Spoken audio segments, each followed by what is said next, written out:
Welcome to New Testament in a Year, Day 319, and continuing in Hebrews 10. Therefore, brothers, since we have confidence to enter the holy places by the blood of Jesus, by the new and living way that He opened for us through the curtain, that is, through His flesh, and since we have a great priest over the house of God, let us draw near with a true heart in full assurance of faith, with our hearts sprinkled clean from an evil conscience, and our bodies washed with pure water. Let us hold fast the confession of our hope without wavering, for He who promised is faithful.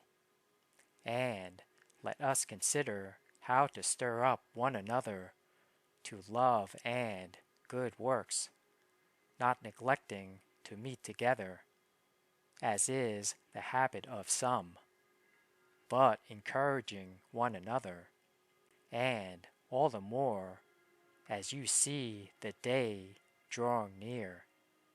For if we go on sinning deliberately after receiving the knowledge of the truth, there no longer remains a sacrifice for sins, but a fearful expectation of judgment and a fury of fire that will consume the adversaries.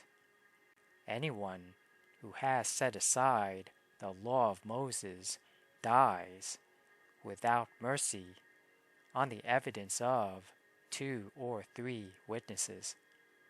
How much worse punishment do you think will be deserved by the one who has trampled underfoot the Son of God, and has profaned the blood of the covenant by which He was sanctified, and has outraged the Spirit of grace?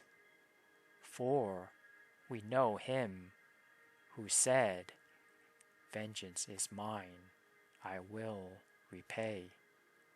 And again, the Lord will judge His people.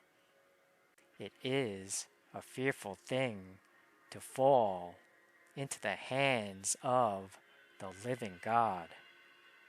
But recall the former days when, after you were enlightened, you endured a hard struggle with sufferings, sometimes being publicly exposed to reproach and affliction, and sometimes being partners with those so treated. For you had compassion on those in prison, and you joyfully accepted the plundering of your property, since you knew that you yourselves had a better possession and an abiding one. Therefore, do not throw away your confidence, which has a great reward.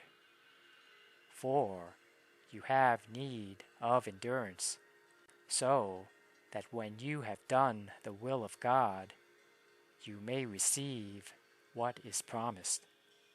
For yet a little while, and the coming One will come, and will not delay. But my righteous one shall live by faith, and if he shrinks back, my soul has no pleasure in him. But we are not of those who shrink back and are destroyed, but of those who have faith and preserve their souls.